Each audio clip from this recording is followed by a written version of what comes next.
Allah.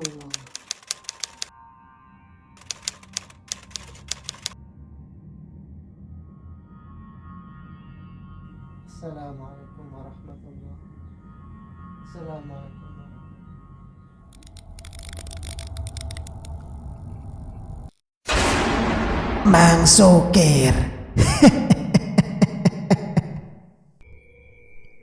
A'udzubillahiminasyaitonirrajim. Bismillahirrahmanirrahim. Assalamualaikum warahmatullahi wabarakatuh. Kembali lagi bersama Mang Sukir. Untuk cerita kali ini masih melanjutkan cerita yang sebelumnya, melepas keperawanan di Telaga Bahandang.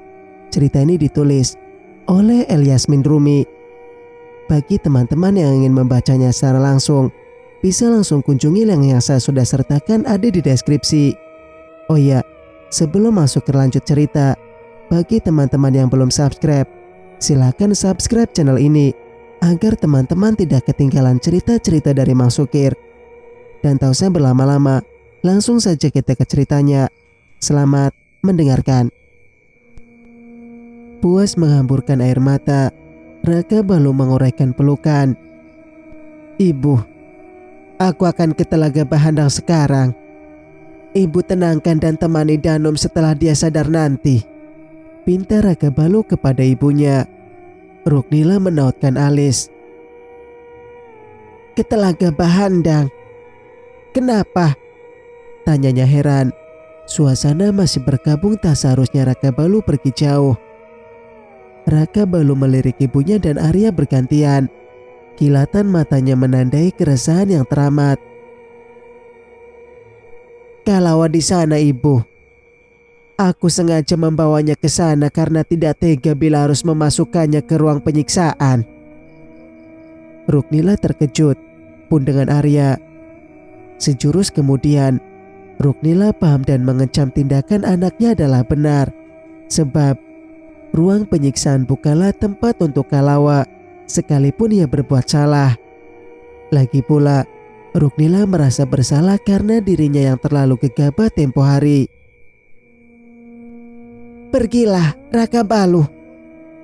Bawa Kalawa pulang dan ibu akan mengurus Danum. Setelah menyerahkan Danum pada ibunya, Raka Balu pun pergi ke Telaga Bahandang. Resah dan gelisah mengiringi perjalanannya, berharap tidak terjadi sesuatu kepada Kalawa. Kuda melesat bagai kilat melewati hutan dan juga sungai yang menjadi tragedi memilukan. Seandainya ada jalan lain yang bisa dilewati meski penuh mara bahaya, maka Raka Balu akan memilih untuk melewati jalan itu daripada jalannya sekarang. Pedih hati kembali teringat bagaimana Sanja dan Mahinai terjun bebas dari jembatan. Raka Balu berhenti sejenak di sana. Satu hulu balang lekas menghampirinya. Kalian sudah menemukan jasadnya? Hulu balang itu menggeleng tertunduk takut. Kami sudah berusaha mencarinya, Empu. Raka Balu tidak marah. Ia tahu bagaimana para hulu balang telah berusaha melakukan tugas dengan mempertaruhkan nyawa di sungai yang menjadi sarang buaya itu. Kembalilah, titahnya, lalu bergegas memacu kuda. Biarkan saja tubuh Hamala jadi santapan buaya muara di sungai Cerucuk. Itu pantas didapatkan oleh wanita sejahat Amala. Hari sudah petang. Dari kejauhan, mentari yang merayap ke ufuk timur meninggalkan pancaran keangkunan di permukaan air Telaga Bahandang. Jata segera berlari dari hutan menuju gubuk ketika mendengar tapak-tapak kuda. Raka Balu tiba membawa wajah sembabnya. Empu. Jata mendesah sedih. Raka Balu melompat dari kudanya setengah berlari menghampiri Jata. Apa yang terjadi, Jata? Sejujurnya, aku pun tidak tahu, Empu. Sesampainya di sini aku tidak mendapati Nyayu Kalawa dan hanya menemukan ini di tepi telaga. Sautnya sembari menyodorkan baju bagian atas milik Kalawa dan dua bangsal.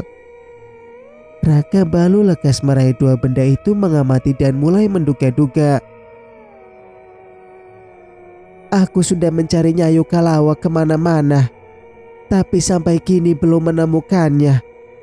Maaf, timpalnya sesal. Raka Balu diam dengan sejuta pertanyaan di benaknya.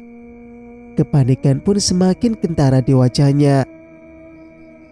Pangsal ini dilepas karena selirku ingin mandi. Terka Raka Balu seraya meremas pangsal itu. Semula, Raka Balu membuat pangsal untuk Kalawa sebagai pelindung dari segala macam sihir hitam. Harusnya tiada lagi yang perlu Raka Balu cemaskan, karena dalang dari tukang sihir itu telah tewas. Tapi sekarang siapa lagi yang berulah? Aku harus kembali. Raka Balu menaiki kuda diikuti oleh Jata. Baru saja Raka Balu akan memacu kuda, tiba-tiba air telaga Bahandang meriak membentuk pusaran. Perlahan dan perlahan muncul gadis muda berpakaian adat dengan selendang mentok tersampir di bahunya. Raka Balu tidak bertanya siapa gadis cantik itu. Ia sudah tahu bahwa itu adalah roh pelindung alam. Gadis itu berjalan mengambang di atas air mendekati Raka Balu. Pada setiap jejaknya tumbuh bunga dan aroma semerbak. Anak Gusti Raja, dayangku mengabarkan bahwa selirmu telah diculik dibawa ke alam gaib. Dan ketika aku hendak menolongnya, portal gaib gerbang barat telah tertutup. Apa? Raka Balu terenyak tidak percaya. Siapa atau makhluk apa yang membawa Kalawa? Tidak ditanyakan oleh Raka Balu karena sudah terlalu panik. Aku harus kembali sekarang. Raka Balu pun meninggalkan telaga Bahandang saat itu juga. Malam telah gelap. Raka Balu tiba di istana. Seorang pesuruh mendekat meminta untuk datang ke tempat ayahnya. Di sana, Raja Kelayang Tanjung menangis tiada henti setelah mengetahui kekejian Amala dan Kemboja juga kematian kedua cucunya. Keluarga Kelayang Tanjung berkumpul di sana bersama-sama melangitkan doa.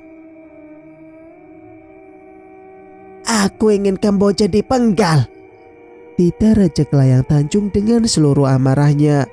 Sungguh, melihat sekilas wajah Kemboja pun rasanya sudah tak sudi. Wajah Kemboja mengingatkan seluruh pengkhianatan yang dilakukannya. Raja Kelayang Tanjung selama ini telah dibodohi. Bagaimana bisa selama bertahun-tahun ia tidak sedikit pun mengetahui jikalau Arya bukan darah dagingnya. Kemboja memang lihai menyembunyikan rahasia sebesar itu. Kemboja dan Amala benar-benar tak punya hati. Mereka terlalu iri dengki sampai memanipulasi segalanya demi tahta dan kepuasan. Raka Balu, panggil Raja Kelayang Tanjung dengan suara parau ketika melihat anaknya berdiri tertegun di depan pintu. Kau dari mana? Tanyanya lagi. Ruknila dan Arya memang merahasiakan kepergian Raka Balu. Raka Balu berjalan tergesa duduk di antara keluarganya. Bagaimana keadaan ayah? Raja Kelayang Tanjung menjawab seadanya, seperti apa yang terlihat sekarang.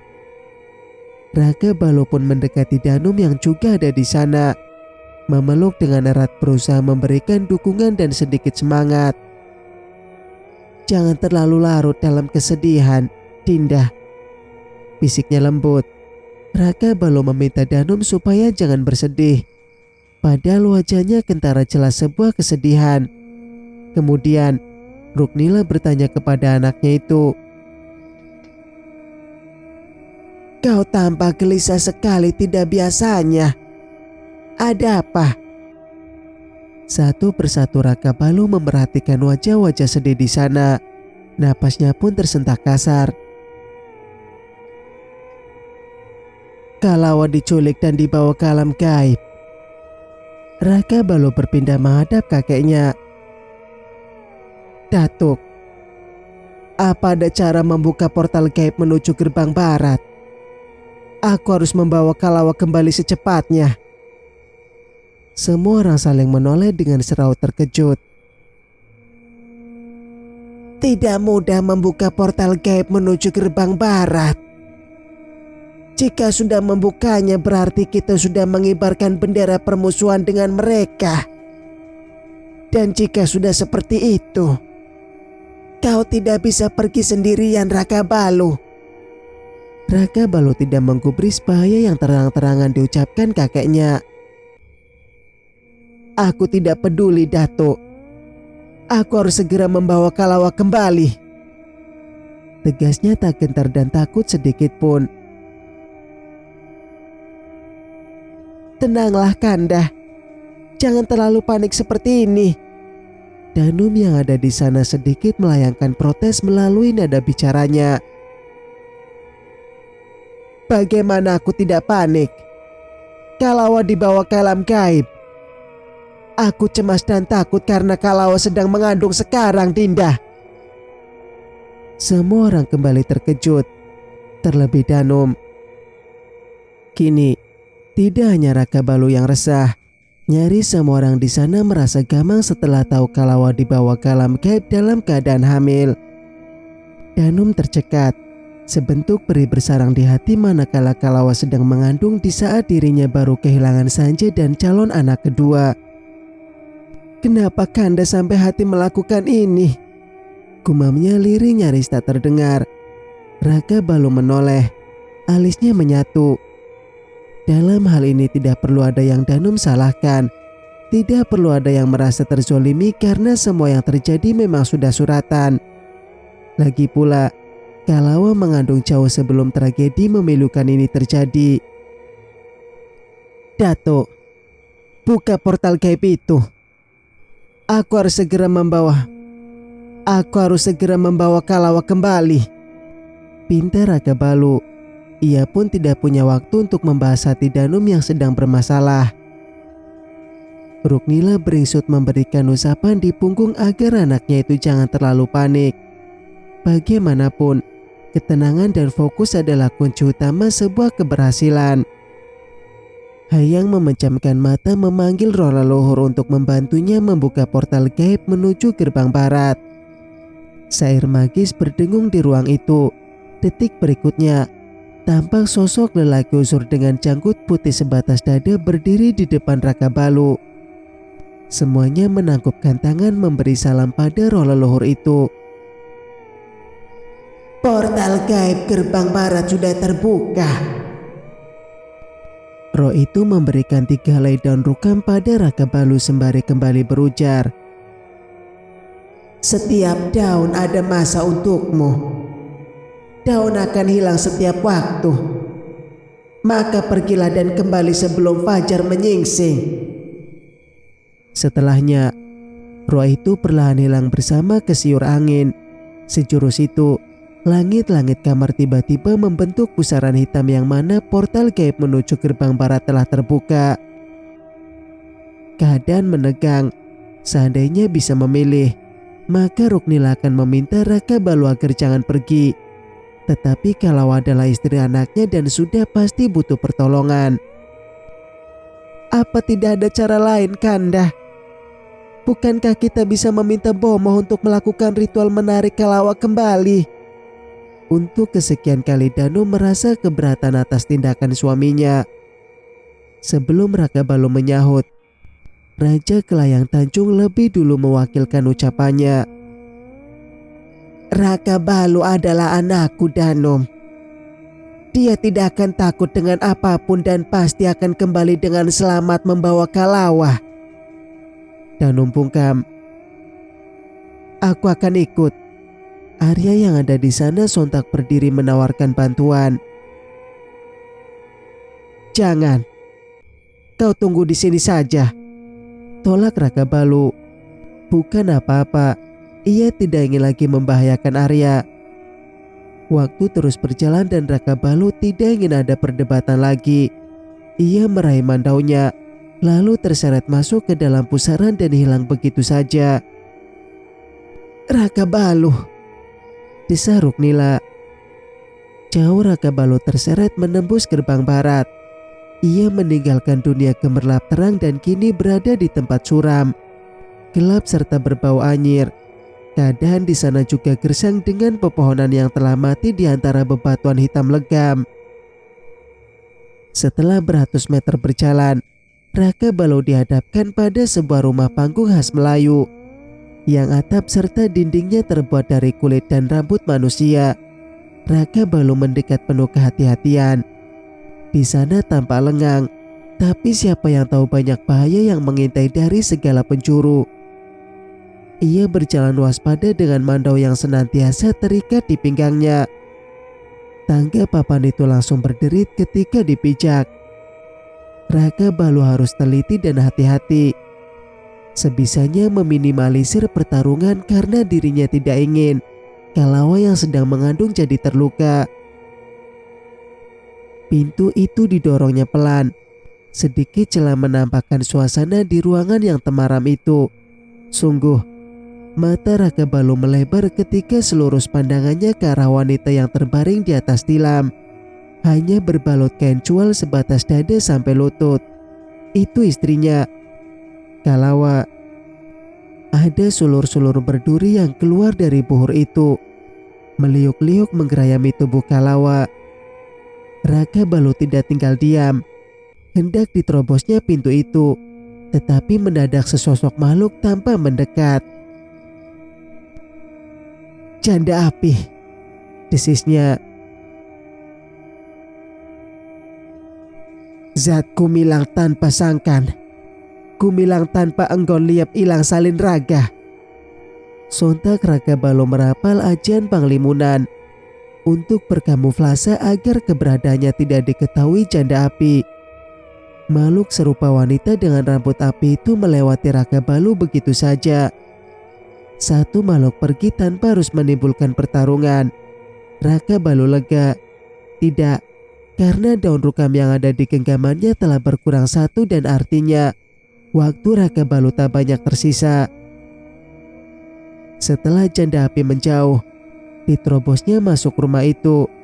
Melihat jelas Kalawa terbaring di sana, bukan tidak sakit hati Raka Balu, tetapi tidak ada waktu untuk bersedih sekarang. Tahu Raka Balu masuk ke dalam, sulur-sulur dari dalam buhur itu terang berpindah meliuk-liuk menyerang. Bagi Raka Balu bukan halangan yang sulit, sebab dirinya mampu melumpuhkan makhluk menjijikan itu. Ia menghimpun tenaga dalam. Dengan sekali mengibas mandau, sulur-sulur berduri seketika berhamburan terpotong-potong. "Dinda!" Wajah Kalawa pucat pasi. Kulit bibirnya membiru dan kering mengelupas. Sejurus Raka Balu terenyuh, kemudian tersadar. Segera dibopongnya Kalawa pergi dari sana. Selai daun rukam kembali lenyap membuat Raka Balu mempercepat langkahnya. Di ujung perjalanan, keberadaan Raka Balu diketahui makhluk di sana. Janda api berteriak lantang, "Penyusup!"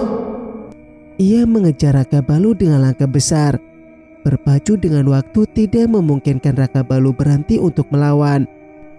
Sementara Kalawa pun berada dalam dekapannya. "Lancang! Membawa tawanan ratuku!" Portal gaib yang membentuk pusaran hitam itu perlahan menyusut. Raka Balu semakin mempercepat langkah. Janda api yang melihatnya sontak menebar racun dan sempat mengenai punggung Raka Balu di saat melompat masuk ke portal gaib. Keduanya terseret dan kembali ke alam nyata, lolos dari kerajaan janda api. "Raka Balu!" Ruknila berjingkat menghampiri anaknya yang muncul dari balik asap putih di tengah lingkaran keluarganya. Wajah Raka Balu memerah, sekujur tubuhnya serasa terbakar. Napas mulai tak beraturan efek sengatan janda api. Raka Balu lekas menurunkan Kalawa. "Ada apa?" tanya Raja Kelayang Tanjung. "Aku terkena racun." Lantas, Raka Balu meninggalkan tempat itu kembali ke kamarnya, menjauhkan diri dari Kalawa sementara waktu karena racun itu bisa berpindah ke tubuh Kalawa. Setiap detik yang terlewati membuat pandangan Raka Balu semakin mengabur. Dadanya sesak. Dengan segera diraihnya cupuk keramik yang berisi cairan penawar racun menenggaknya habis tanpa sisa. Setidaknya butuh 2 hari ke depan Raka Balu harus berdiam diri di kamar sampai seluruh racun dalam tubuhnya hilang. Seperginya Raka Balu, Kalawa dibawa ke kamarnya. "Cindai, jaga Kalawa dan urusi dengan baik. Jangan tinggalkan terlalu lama. Kabari aku jika Kalawa sudah siuman." Tita Ruknila. Wanita itu masih duduk di sisi ranjang, memperhatikan Kalawa dengan iba dan sedih. Danum yang juga ada di sana hanya diam saja memperhatikan bagaimana mertuanya cemas terhadap Kalawa. "Ibunda, ayo kita pergi. Biarkan Kalawa istirahat," ajak Danum. Ruknila manut beranjak dari sana. Semalam telah lewat dan Cindai masih setia menunggui Kalawa sampai siuman. "Nyayu, cepatlah sadar. Nyayu wanita yang kuat," gumam Cindai. Kemudian pergi ke belakang mengambil air untuk menyekat tubuh Kalawa. Tak berapa lama beranjak Cindai mendengar suara-suara parau. Ia bergegas menghampiri ranjang. Kalawa meracau dengan mata terpejam sehingga Cindai harus segera menyadarkannya. "Nyayu, bangun!" gugahnya pelan. Sesaat mata Kalawa mengerjap, lalu terbuka dengan semesti. Sadar-sadar telah berada di kamar. "Bagaimana aku bisa di sini?" gumamnya bingung. Terakhir kali yang diingatnya adalah hendak mandi di Telaga Bahandang sebelum akhirnya pingsan tiba-tiba. "Empu yang membawa Nyayu pulang." Cindai tak menceritakan secara detail bagaimana Kalawa bisa kembali ke kamar. Setelah itu, Cindai menemui salah satu rekannya untuk menyampaikan kepada Ruknila jikalau Kalawa sudah siuman. Ruknila yang mendapati kabar itu segera menuju harem meninggalkan kelakar bersama suaminya. Melihat Ruknila datang, Kalawa tertunduk segan, sebab teringat masalah yang ia ciptakan tempo hari sehingga Ruknila murka. "Syukurlah kau sudah sadar, Kalawa. Bagaimana keadaanmu? Apa ada yang sakit?" Ujaran itu pelan dan terdengar penuh kecemasan sekali. Kalawa memberanikan diri untuk mendongak. Disuguhkan secara langsung seraut Ruknila yang sendu dan sayu. "Aku baik-baik saja, Ibunda." Ruknila bernapas lega tatkala janin dan ibunya dalam keadaan aman. Tak banyak yang mereka bincangkan dalam suasana canggung seperti itu. "Kau harus banyak beristirahat. Jaga kandunganmu dengan baik," ujar Ruknila. "Dari mana Ibunda tahu jikalau aku sedang mengandung?" tanyanya heran. Masalahnya, tidak ada yang tahu perihal kehamilannya selain Raka Balu dan Pomo yang tempo hari memeriksa keadaannya.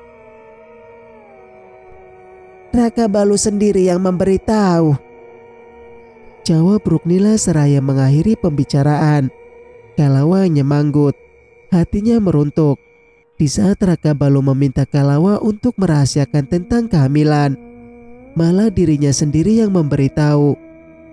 Ruknila telah pergi tinggalkan Kalawa seorang diri, sedang Cindai mempersiapkan makan siang untuknya. Selang beberapa saat Ruknila pergi, datanglah Danum.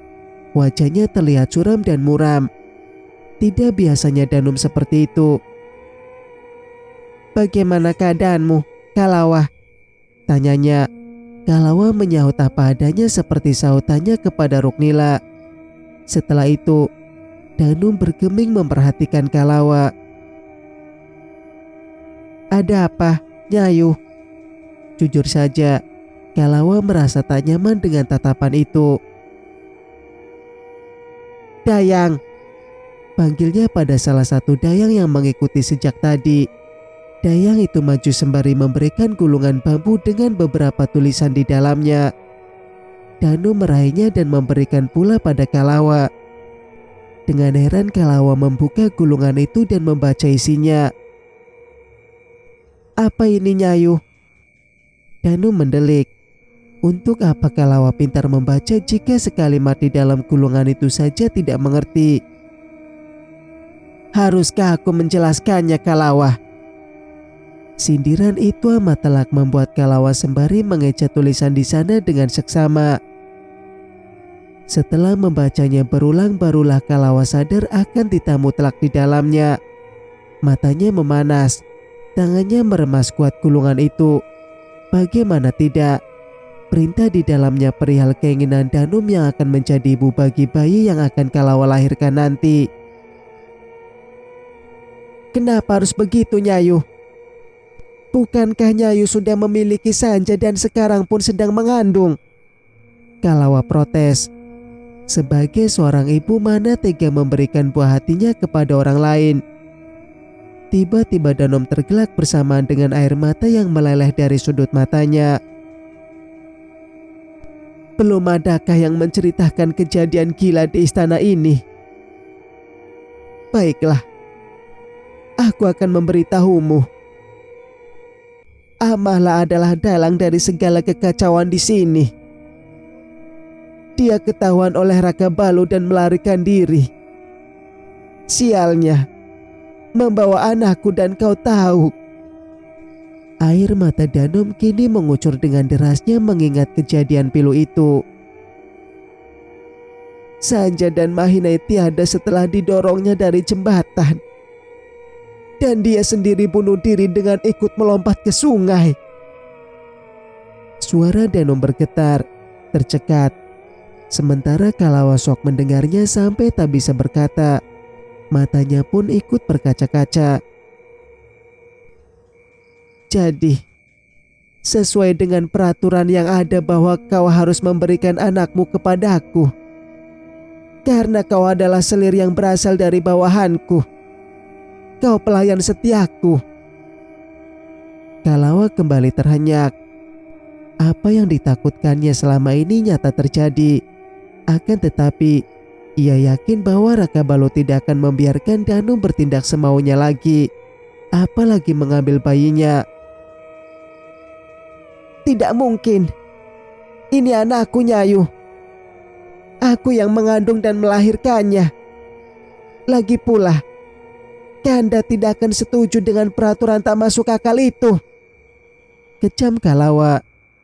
Danum tersenyum sinis. Apa kau kira suamiku begitu menyayangimu sampai kau begitu percaya diri bahwa dia akan membelamu? Kau lihat bagian bawah tulisan itu.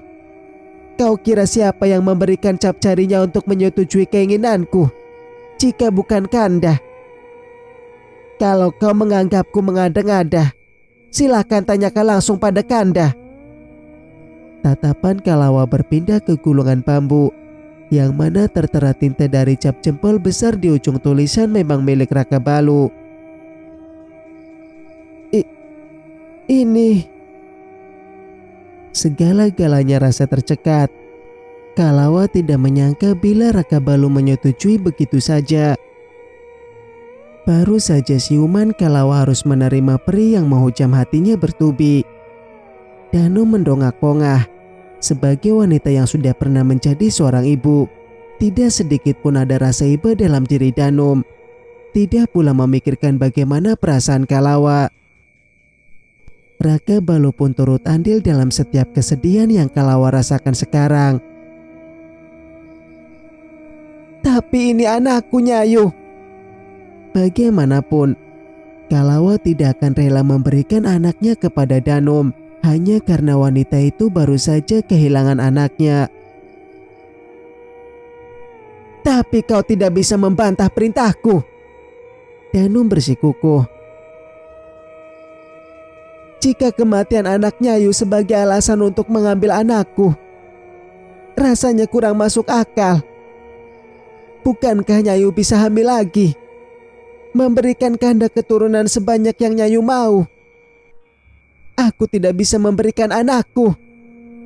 Kalawa bukan menentang perintah. Ia hanya ingin melindungi haknya sebagai ibu. Danu mendelik gusar tatkala pernyataan itu dilantangkan oleh Kalawa. Kau hanya gundik. Terima atau tidak, kau tetap harus menyerahkan anak itu nanti. Sebab Kanda pun telah menyetujuinya. Danu benci berdebat. Ia sontak meninggalkan Kalawa dengan sekalimat perintahnya yang tidak ingin dibantah. Kalawa bukan tidak marah atas tindakan Danum.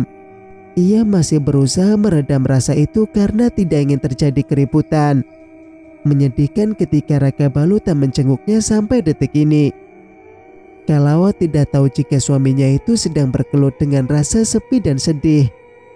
Kehilangan Sanjay dan Mahinai benar-benar meruntuhkan dunia Raka Balu. Di kamarnya, Raka Balu lebih banyak termenung selama 2 hari ini.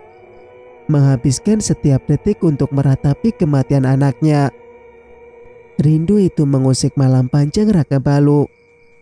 Lincak itu berderit ketika Raka Balu beranjak. Sudah saatnya menemui Kalawa setelah 2 hari tidak menampakkan diri. Mungkin wanitanya itu resah dan gelisah menanti dirinya yang tak kunjung hadir. Namun Raka Balu hanya mendapati kamar Kalawa kosong. Cindai pun tiada di sana. Kemana selir Kalawa? Tanyanya pada salah satu pelayan yang lewat. Setauku, Nyayu Kalawa berada di rumah orang tuanya sejak kemarin, empu. Kedua alis Raka Balu bertaut sesaat, lalu membiarkan pelayannya itu pergi. Raka Balu keluar dari harem tanpa menemui Danum. Ia lekas menuju kediaman orang tua Kalawa. Dari kejauhan sudah dilihatnya Kalawa yang sedang duduk sendirian di serambi rumah. Senyum Raka Balu tersungging, hatinya riang gembira. Ia turun dari kuda menghampiri Kalawa.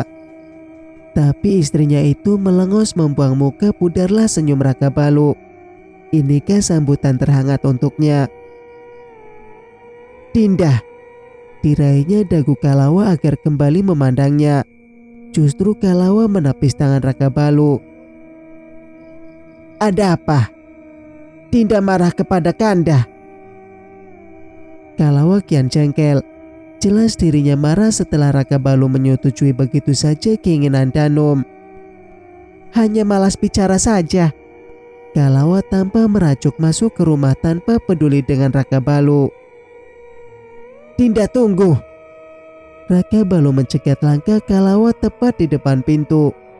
Kembali Kalawa menepis tangan Raka Balu yang terus memegangi lengannya. Sebaiknya Kanda kembali saja. Raka Balu terhenyak diusir istrinya sendiri. Setelah itu, barulah Raka Balu sadar jikalau Kalawa marah sebab kejadian 2 hari yang lalu. Kita harus bicara, Dinda. Kalawa marah masuk ke rumah enggan membahas apapun. Apakah Raka Balu akan mengejar? Tidak sama sekali. Ia mematung di depan pintu menatapi punggung Kalawa yang hilang di balik tirai. Sebelum keluar untuk meminta maaf atas sikap Kalawa, Raka Balu telah berbalik dengan kudanya dan pergi. Seperginya Raka Balu, panjang lebar Kalawa dinasihati oleh ibunya. Kendati membela diri, Kalawa diam saja mengangguk bagai orang bodoh. Tak terbesit dalam benaknya rasa bersalah setelah mengabaikan Raka Balu.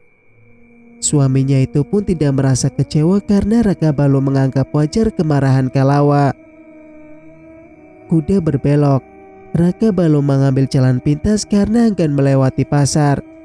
Di tengah jalan, kuda Raka Balu meringkih ketika sosok bayangan hitam melesat dan berhenti menghadang. Di atas kudanya Raka Balu bergeming memandangi sosok yang menutupi kepalanya dengan tudung jubahnya. Siapa kau? Ketika sosok itu membuka tudung, alangkah terkejutnya Raka Balu mengetahui siapa yang kini berada di depannya. Bagaimana kabarmu, Kanda? Tanyanya serak. Amala, entah wanita itu bangkit dari kematiannya atau memang belum mati. Raka Balu tersenyum sekilas menanggapi pertanyaan itu. Harusnya kau tidak datang mengganggu keluargaku lagi, Amala. Cih, Amala meludah kasar di depan Raka Balu. Serautnya yang pucat pasti berubah merah padam. "Kau telah membuatku seperti mayat yang bergentayangan di muka bumi." Pekiknya marah. Bisa disimpulkan bila Amala tidaklah mati terjun dari jembatan dan jasadnya tidak ditemukan. Pantaslah ia ditolong oleh jin peliharaan punai yang selalu menyertainya di bawah ke alam gaib. Baru saja Raka Balu akan turun dari kudanya, tapi Amala sudah lenyap di antara kepulan asap hitam. "Amala," desahnya. Kini ia kembali ke istana membawa perasaan yang tidak mengenakan. Di sana Danu menyambutnya setelah mencari keberadaannya setengah hari ini. "Kanda dari mana?" tanya Danum seraya bergelayut manja di lengan suaminya. Raka Balu tak menyahut, masih sibuk dengan pikiran keruhnya. Belum lama sampai di istana, Cindai datang bagi orang dicakar hantu. Ia berlari ke arah menemui Raka Balu. Bersambung, nantikan kelanjutan ceritanya di video berikutnya. Mas Sukir pamit. Wassalamualaikum warahmatullahi wabarakatuh.